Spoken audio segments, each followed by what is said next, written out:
I'm going to start us off with a little bit of self-correction. For those of you who were here last week, I gave you all some bad information. This comes from David's question about the National Cathedral. I combined two things. So the National Cathedral and the cathedral movement they don't happen at the same time. In my head, I decided they did because I like to do that, make things neat, tidy up history a little bit. So the National Cathedral was actually the earliest 20th century. It was imagined in 1907 and sort of got started construction, which was totally interrupted by World War I, which is part of why it took forever to finally finish it. The stuff I said about the cathedral system post-World War II is correct. That is the part that belongs there, not the National Cathedral, because I'm really good at that. It doesn't help that this is not the area of history I'm as sharp on. So it's like to merge things, make things up. It wasn't that I intentionally pulled it out of air. I just totally misremembered. So it makes sense, right? I mean, cathedrals, right? It's not how that works. But in my head, I was like, that makes sense. That must be the thing. Sorry about that, y'all. And Camille isn't here. I looked up the date for when we finally called ourselves the Episcopal Church, and that is at the first National Convention in 1785. So that is technically our founding as a denomination just post after Seaberry's ordination. And the original full name of the church is the Protestant Episcopal Church of the United States of America. Later on in our history, we shortened it as Episcopal Church just because it's an awful mouthful to say all of those things. I have a question. Sure, Beth. At one time, there was a Methodist church. Yes, so the AME is still in existence. It is actually a child of Methodism. Okay. It's actually not, people confuse that as it being a daughter of our denomination. It's not, it's actually from Methodism. Well, I guess so it's a one-off because, right, like Methodism comes from Anglicanism. So, and that's actually exactly where we're going to start. So this is going to overlap a little bit for those of you who either were here or listened to last week. So in the 1700s, in many places throughout Europe, there's a revival movement. And it looks a little bit different depending on where you are, but it affects, by and large, any place that has a Protestant tradition, either largely as a predominant national religion or as in duality with Roman Catholicism. For instance, the Lutheran Church, there's a pietist movement, and that movement really is about like small groups studying scripture together and talking about what scripture means for you. Also lays the groundwork for what we today is pretty common and think about as personal devotion, right? Like things you do for yourself that aren't necessarily a part of a church or congregational body. And in England, one of the large parts of this movement was started by a pair of brothers, John and Charles Wesley, who became known as the Methodists. Their movement was meant to be a revival system within Anglicanism. So the idea was to revive devotion within the Anglican Church and also to take the church to people who had been disassociated from the parish system. So with the Industrial Revolution, people are leaving rural areas and moving into urban centers. Well, their congregations don't come with them, right? They still have all these little village parishes, and they get into these urban centers. There just aren't enough churches, so people become they just don't have a church to go to. So part of Methodism is to address that need. The other part of it is just to make church more commonly accessible, right? Like we're going to go preach in a field as opposed to having it tied to a building. So it kind of lines up both ways with that. When the Wesleys come to the United States, they do a very similar thing, but because we have a very different circumstance here, it looks a little bit different, right? Because we're colonies, we're still like figuring out how to make actual church buildings, just in general. They also sort of sow the seeds of Methodism becoming its own denomination because they take the liberty of ordaining people. They don't see that there's a problem with this. There aren't enough pastors. We're going to make some pastors of our own so that they can serve their own churches because there aren't enough Episcopal priests. Of course, we didn't have bishops yet, so by our methodology, we wouldn't have ordained those people. So in some problem solving, they end up planting the seeds for what ends up becoming the Methodist Church, although that was not their original intention. It was supposed to be a revival movement. I was just going to comment that there's an excellent biographical miniseries on Amazon of John Wesley and the founding of Methodism that I watched last week. I think there's 4 one-hour parts if anybody's really interested in that. So, just for your information. Thanks. So they're also, it's a little bit different flavor with this movement in the States because, as said, like when you are making a colony, you have limited resources. Even if you theoretically have a lot of wealth when you show up, you're not going to bring necessarily building materials with you, or clergy, or prayer books, or whatever resources you need. So as colonies are established, depending on people's priorities and or wealth, depends on whether they have a church or not. And that looks different from place to place. Obviously, older settlements have more time and then end up establishing churches, but it's not always like, here we're gonna plant a town and the second thing we build is a church. Some places it is that. Other places it's the last thing that gets built, just depending on the people who are settling, what kind of resources they have, where their priorities are. But that also challenges people about, okay, so if we don't have a church building, where are we gonna do church? And that's a big part of how this movement comes about. And on one level, this is great, and on another level, it brings its own set of challenges.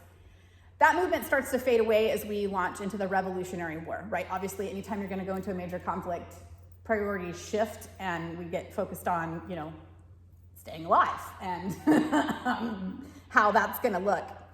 So as the states become independent, and at the turn of the 19th century with a new nation, you have a whole new set of challenges.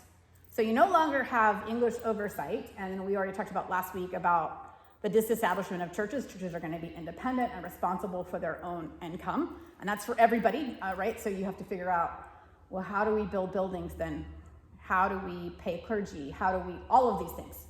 Those are all part of everybody's set of problems to solve. We also have, as the colonies are established, we end up with even further westward expansion. And those, if you remember from your US history, there's different things that drive people west, whether it's because there's not enough land in the existing settlement, or people are interested in exploring, or then you have events like the gold rush. Somebody finds gold and everybody wants to go see if they can find more. So depending on how places are settled kind of also depends on the character of how churches come with them. If you're going someplace like in a gold rush really quickly, chances are you're not going to make sure the priest is along for the ride. That's probably not going to be your first priority. It just depends on who those folks are and what is going to be first and foremost for them. So it looks different everywhere you go. There are places where literally the first building that is built is a church, sometimes even before houses. But if I love drawing on fictional accounts and or fictionalized life accounts, if y'all read the Little House on the Prairie series, when they're still in the prairie, they live in basically a basement. Well, if you're living in like a dugout, chances are you haven't gone to the trouble of building a dugout church. Probably not going to be high in your priorities. So it just becomes a shifting thing about that. Because of these challenges, that reinvigorates what they call the Second Great Awakening. And that is trying to help people revive their own personal spiritual lives, or what's how we would call it today. I doubt that's probably the language of the 1800s. But it's about trying to help people make reconnections to God and their faith and develop their own piety. This begins with what we know now as the revival, as well as camp meetings, which were big gatherings and people would come from all over. So if you didn't have necessarily a local church, well, you'd go to a camp meeting once or twice a month. And basically whoever was preaching, you'd get their flavor of whatever. You may have different denominations. You may have somebody who isn't necessarily out of a tradition, but is just real fired up about God and the Bible. And that's one of the first places we get the seeds of like what we think of now as non-denominationalism. It's not exactly that at that point, but there are folks who are just really fired up and they don't necessarily have an established church behind them. So in addition to that, when you hit the 1800s, there are tons of new immigrants coming in to the United States. So in addition to what's happening with the existing traditions, and some of those traditions are kind of branching out or evolving, like the Methodist Church, you have all these people who are bringing their own traditions with them. And for some people, they're really going to hang on to what that particular tradition looked like where they're from. Of course, one of the most interesting examples of that is different nationalities where Roman Catholicism was practiced. So you'll have a community with 4 Roman Catholic churches that are based on whatever country of origin those communities were from. So you'll have an Italian or an Irish or whatever, and then never mind, and if you get into Orthodox, where you'll have Greek and other traditions represented. This is also a time that, because of this Great Awakening movement and people are interested in learning and exploring their faith, that a bunch of new, very unique American denominations began to rise. And of course, some of the most famous of those are the Shakers, and the Joseph Smith begins the Church of Jesus Christ of Latter-day Saints, or Mormons.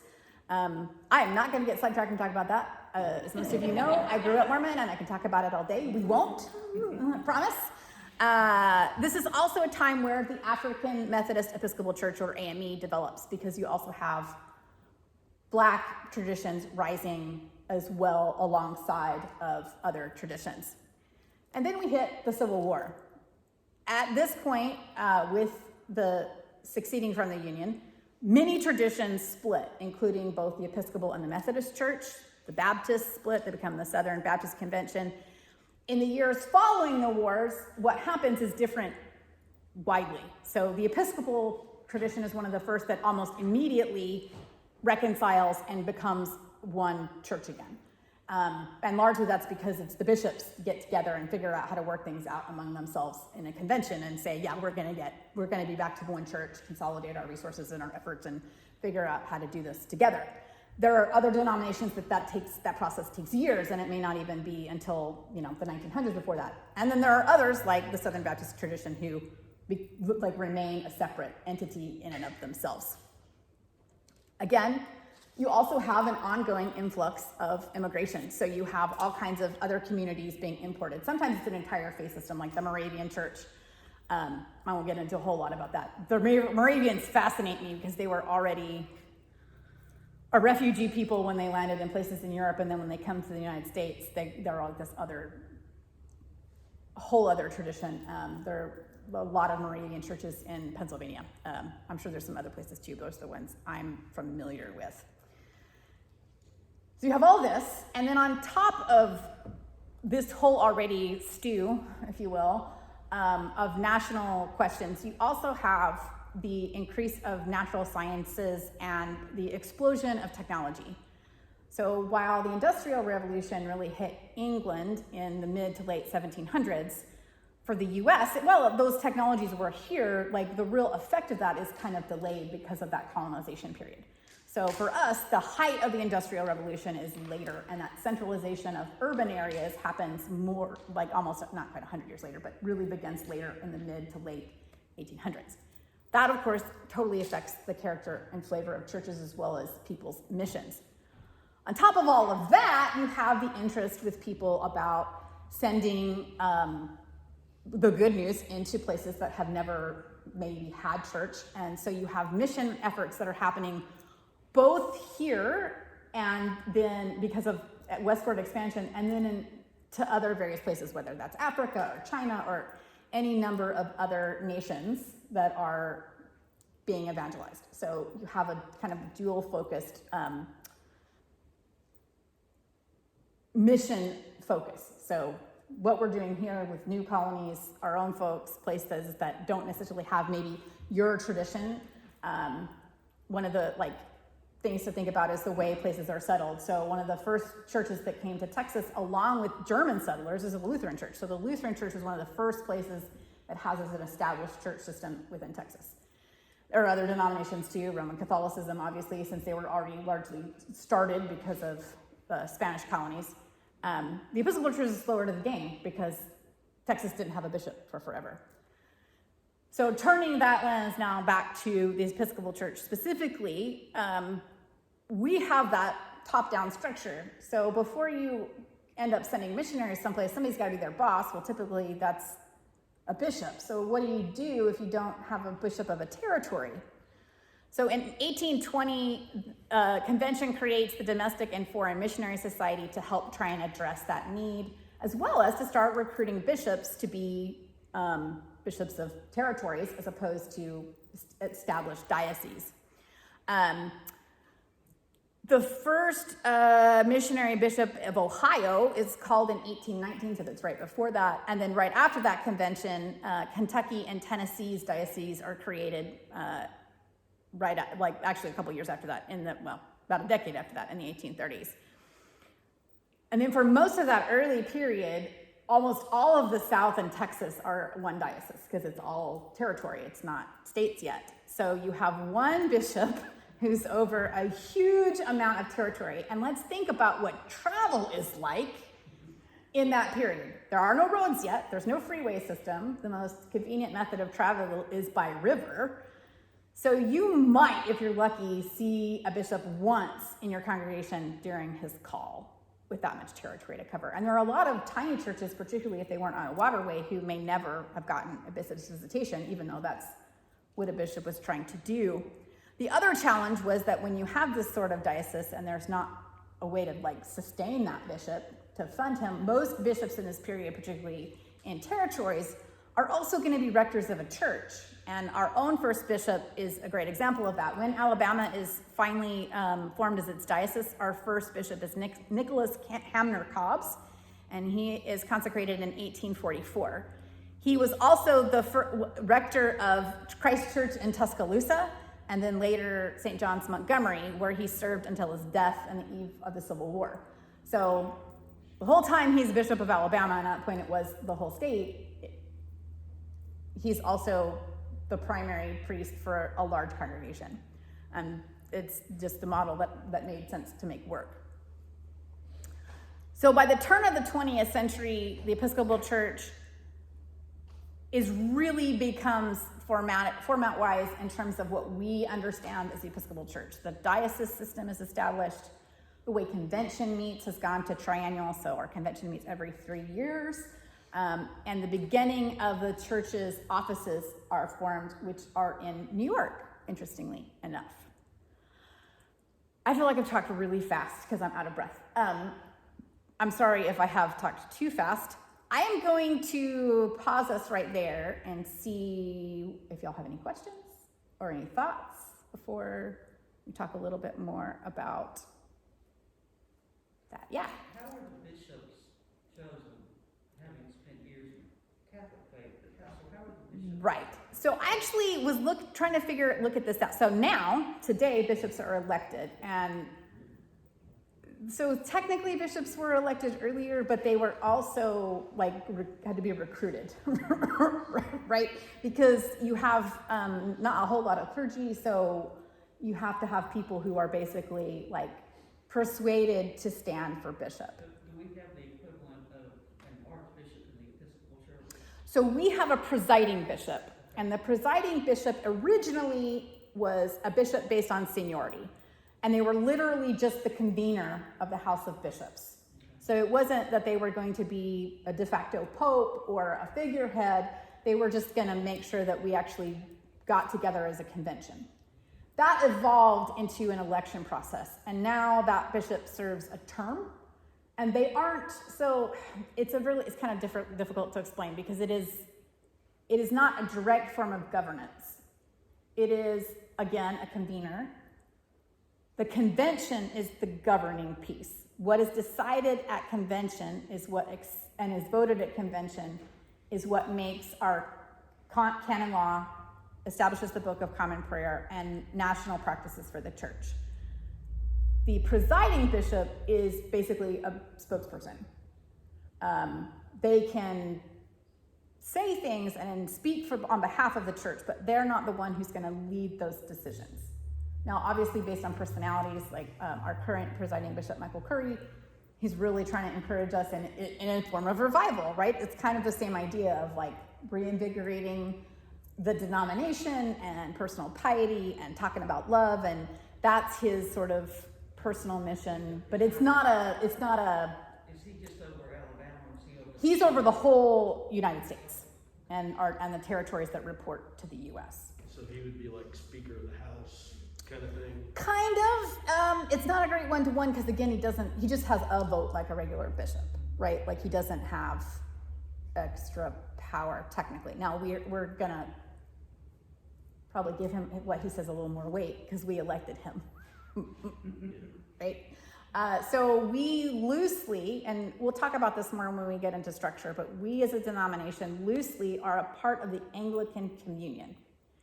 So the Anglican Communion is kind of like, the best analogy I have for you is like a neighborhood association.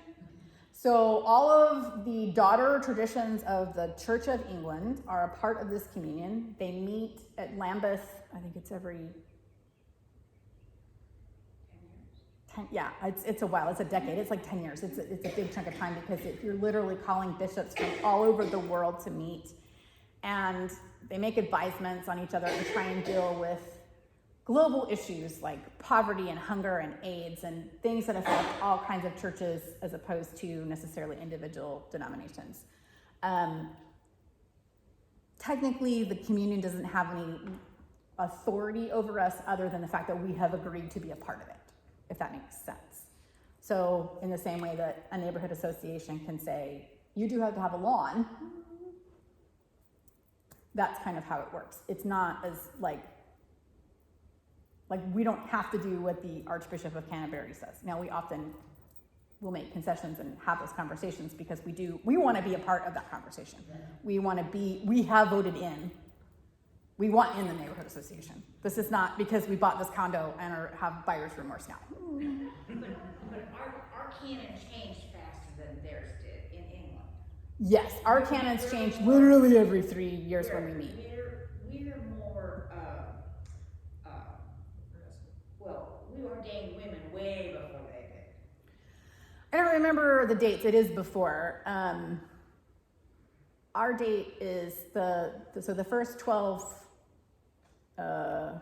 ordinations, which were prior to approval come from convention, were in 1974, and then convention the next year in 75 passed that as a denominational standard. Well, by our very nature, we're more democratic because that's how we organize. Yeah, and theirs is more, the church in England is more of a village church. I mean, I know that. Yeah, and it's still part of its infrastructure is left over from when it was literally part of the governing. Older and yeah. all of that stuff that comes with that. Not that it isn't, because it's quite lovely. I mean, it's really beautiful, but still. Yeah, it's a different flavor of structure, and that's exactly what it is. Because while our process doesn't look exactly like our national government, it's a very similar process. So anything that happens in convention is done in 3 houses. You have the House of Bishops, which by virtue of your ordination as a bishop, you are a member of, and that is one voting body. Then you have elected representatives from dioceses of both clergy and lay people.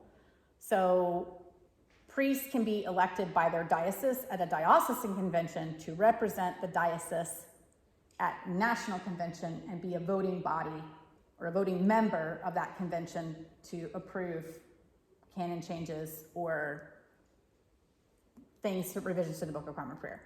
And then that body also exists for lay people.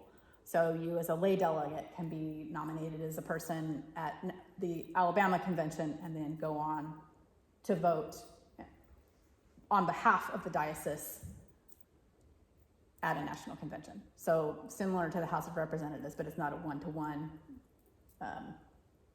if that makes sense. Yeah. And in England, they're much more organized like the Roman Catholic Church, with the Archbishop being somewhat like the Pope and more parliamentary. So technically, the monarch of England is still the head of the church. Right. So the Archbishop is really still an Archbishop. But yes, it is not the same structurally by any stretch of the imagination, which is part of our national character. And So they do have kind of a word coming down kind of thing. What was it that Lambert said? Sanction us at Ah. some point for? Yes, at the last Lambeth Convention, we were censured by the Anglican Communion because of our stance on same-sex unions. So if you think about most of same-sex unions, so most of the Anglican Communion are literally African churches, right? These are churches that are in Africa post-colonialism. So their character is much more traditional and much more conservative than the rest of the Western world at large. So from that perspective, we were going out ahead of the rest of the communion, and we were censured for that. But, I mean, what does that mean? It means they're not happy about it. It's a neighborhood association. Yeah, It means we're going to keep doing it. They don't, like you said, they don't have. I mean, technically, if it had it been a bigger issue or something that was a stronger, that it was held more strongly, they could have booted us out or suspended us from the communion. It means we're the only stucco house in the All brick owners. in the whole neighborhood. Kind of. And they're upset. It's all I right. don't think We'll they're, pull them along with us. as you said. I said, it's okay, we'll pull them along with us. So I think there are factions of it that are more upset, but in a similar way that the Episcopal Church basically split over this issue, so did the Anglican Communion. There's now a separate communion that represents more traditional diocese, and sometimes that's a diocesan split, sometimes it's the whole church that went that direction. So how did the Episcopal Church split? So the seeds of this began, there's actually 3 splits.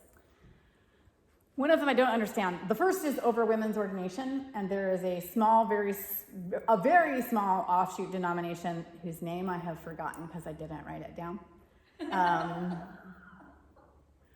That it's true. You could laugh. It's funny because my mind this doesn't keep this stuff. So in the late 70s and early 80s, they formed. It's not a very large splinter. It's only a handful. At the time when it started, it was only a handful of congregations. It still exists today. I'm not exactly how sure they govern, if they have associated with another bishop or if they've called their own bishops. I know very little about this tradition. I just know they exist. Then there's another splinter that's also small that comes later that is over similar issues, but that's more about our prayer book reform, and they want to stay with more traditional use of prayer book. Again, very small. And then later on, when Bishop Robinson is consecrated, he's the first openly gay and partnered bishop who's been consecrated in the church. It was the beginning of another split. So some already very conservative congregations and or bishops were mad about this and went into protest, and then ended up splitting and becoming another denomination, and they call themselves the Anglican Church of North America, which is funny because they use the term Anglican, but they are not a member of the Anglican Communion, and the Anglican Communion has refused to seat them. They are invited, but they don't have a vote. That's interesting. Yes, isn't it though? But this is unlike the Lutheran Church that splits over what color the hymnals are.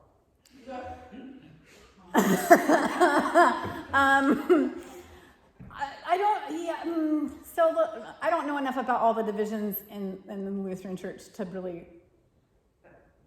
So my impression, and I'm not Lutheran, and again I haven't studied this, is that they don't go to full-on split, that they go to like a variation of the church, that they're still Lutheran, but they're like this synod or that flavor, right? So it's like, I don't know. I could be wrong about that.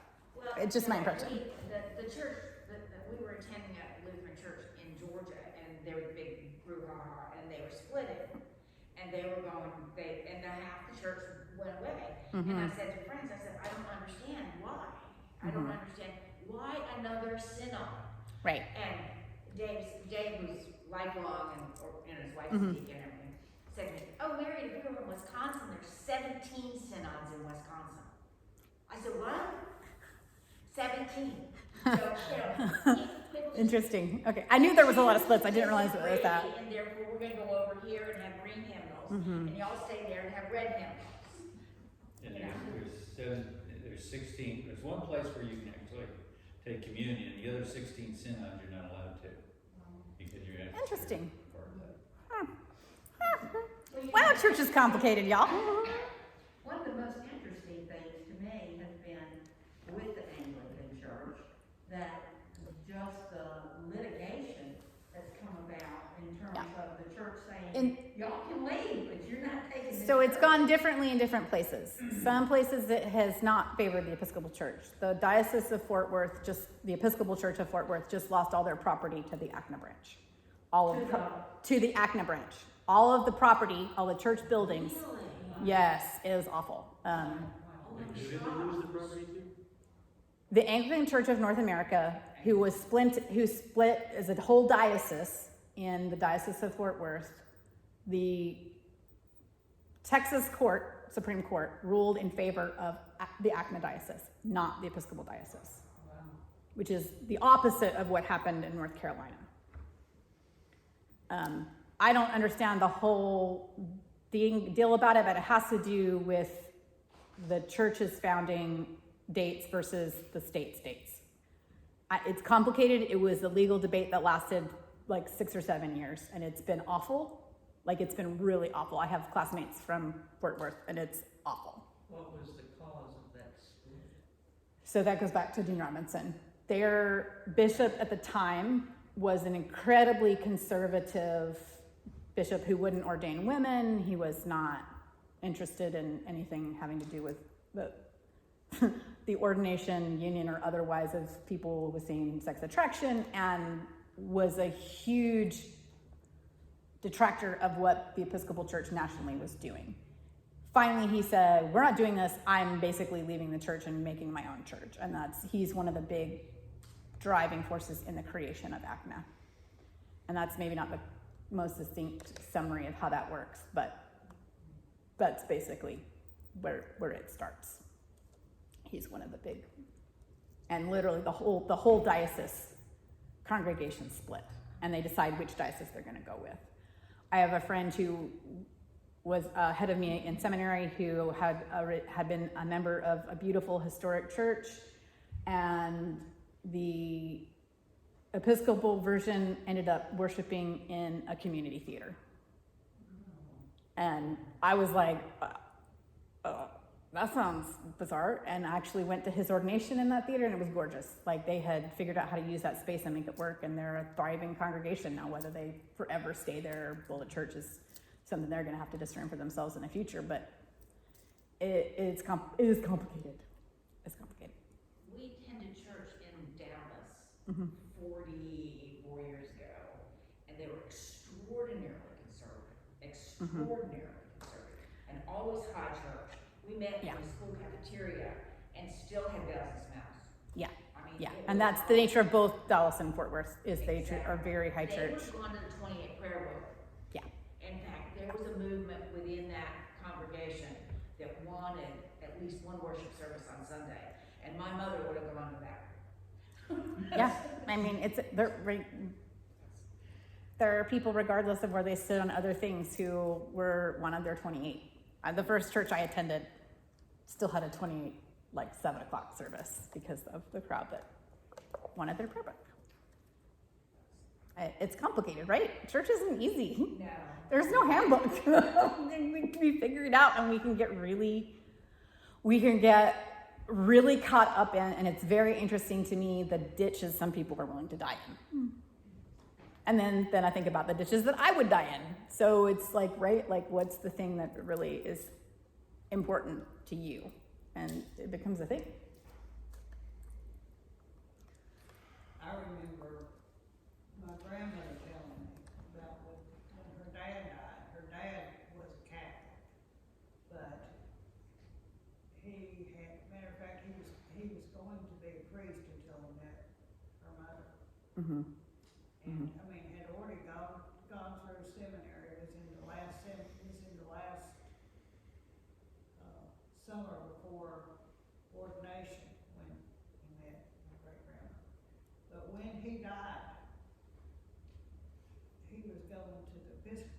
Mhm. with his family. Mhm. And his brother would not come to his funeral, would not step foot in Yeah. the Episcopal Church. Yeah. I thought that was sad. It is that it's hard. I mean, it's what. I'm glad we're out of the day that at least we don't kill people over it anymore, at least not regularly. Because in the early days of the church, it wasn't an argument and a church split, it was war. I'm glad we're at least a little past that. I guess that's kind of hopeful. I don't know. Kind of. Well, some of us are. It still goes on in the world. And even here in the States, some people do.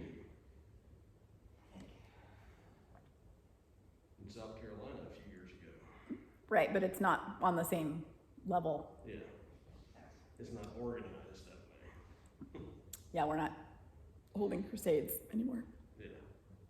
Jumping back to the original, when was Seaberry ordained? Do you know? Seaberry was ordained in 1784, and he was ordained by Scottish bishops.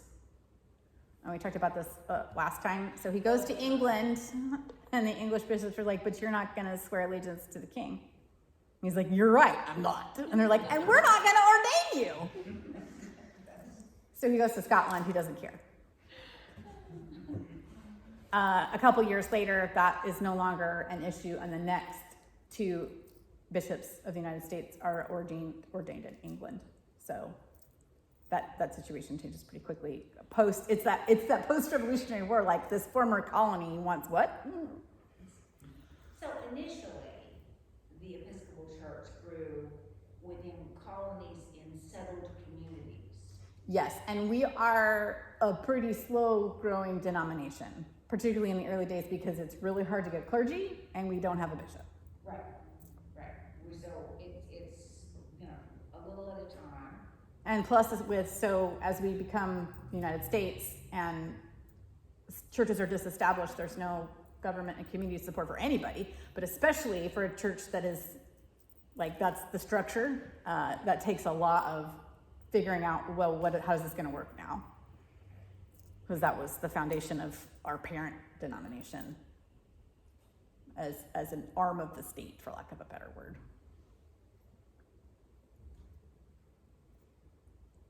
They didn't come, churches did not come with the family estate and the third brother became the clergy. Exactly. In the village community. Although there is an association. Usually the places that end up with churches are when you have wealthy families who are like, what do you mean I don't have a church here? Oh, I guess I better build one.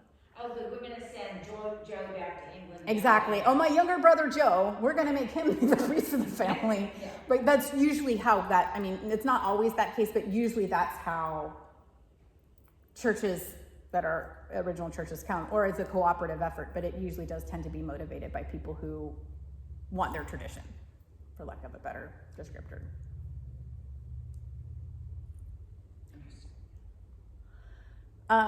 As I said last time, this piece of American history is fascinating because, of course, the way we teach history, this is not, we teach about a little bit about it because you can't not teach about the Puritan movement, but in terms of church history, we don't teach that. So American history, it gets a little bit of it, but it's fascinating and complicated because they're intertied, right? Like they're part of the same story. We just don't. We get focused on the railroads and industrialization and when things are settled and state flowers and stuff, which is part of the story, but it's not the whole story. And actually, now that I've said the railroad, I'm going to tell you one thing that I find fascinating about the LDS Church. So when Joseph Smith and the others were in Nauvoo and knew they were going to leave, and then of course Joseph Smith stays there and the next prophet takes everybody west. Initially, the settlement is still Mexico. When they land in Utah, it is still owned by Mexico. But of course, nobody's there. It's basically like the vacant lot. There's no settlement at all, so there's nobody to run them off. So by the time they become a state, that, of course, Texas is now part of the Union, all these things. The only denomination that the Mormon Church invited into Salt Lake City is the Episcopal Church. And the reason of that is because of the railroads. You build a railroad, you want that railroad to come through Salt Lake, so who are you going to cater to? The railroad barons. Well, guess who the railroad barons were? Episcopalians. So the first Episcopal Church, which is now the cathedral in Salt Lake, St. Mark's, the organ was paid for by the Mormon Church. The Mormons bought the organ. Oh my God. Isn't that crazy? It's crazy. It's totally crazy. This is the fun part of history. Exactly. And of course, I only know that because I grew up there and went to visit the cathedral and was like, oh. So. You were talking about the church in Ohio, and the cathedral has a beautiful small museum with all of the beautiful early days where the Indians made the beaded stoles for the priest. Just beautiful things. There's a fascinating tradition in both Ohio and the Dakotas Yes. of that, which is just But they have all of It's that really on interesting to display, me. and it's Yeah. really, I haven't seen it in years and years. I was confirmed in that cathedral in Cleveland. something that we talked about in my history class in seminary, as well as I have learned engaging with people who've lived in different dioceses. While there are histories of the Episcopal Church, there are so much information like that is so diocese specific that it's not part of the national conversation, which is to me a shame because there's so many really cool things, and it hasn't been like the thing. And I think historians now are saying, wait, we need to collect these stories, but they have not to date been gathered in the same way. So I think that we've looked at our differences so much that now we're starting to look at how are we the same? How are we connected? right. Or how do we get here? Like, how is it that Dallas and Fort Worth are super Anglo-Catholic, but then the rest of Texas is not, right? Like, it's questions like that and that are interesting. And actually the answer is missionary societies because of who brought the church into different places and the flavor that comes with that force. But well, moving to Alabama, I was so surprised to move here, and there are so many Episcopal churches. I expected it to be difficult to find an Episcopal church here, and there are just so many. We have an active diocese. we do, which, as we know it, has existed since, so it used to be the whole state, and then in early 70s, the lower Troy South became a different diocese because there were so many churches. So the Diocese of the Gulf Coast, which is Troy South and most of the panhandle of Florida. Yeah.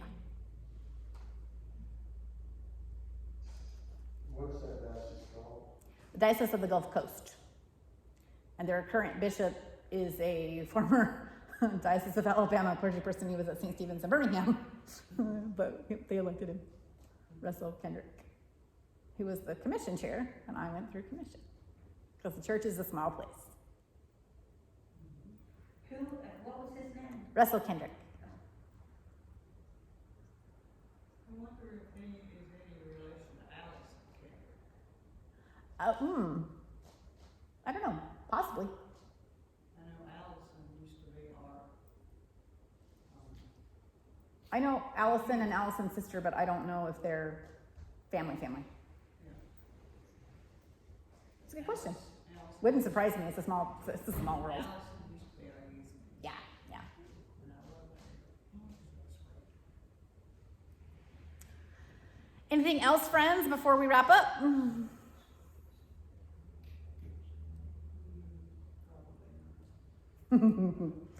So I'm not sure what Bill is going to do next week. I basically said, hey, Bill, would you teach for me? And he said, sure. And I said, you can do anything you like because you said yes.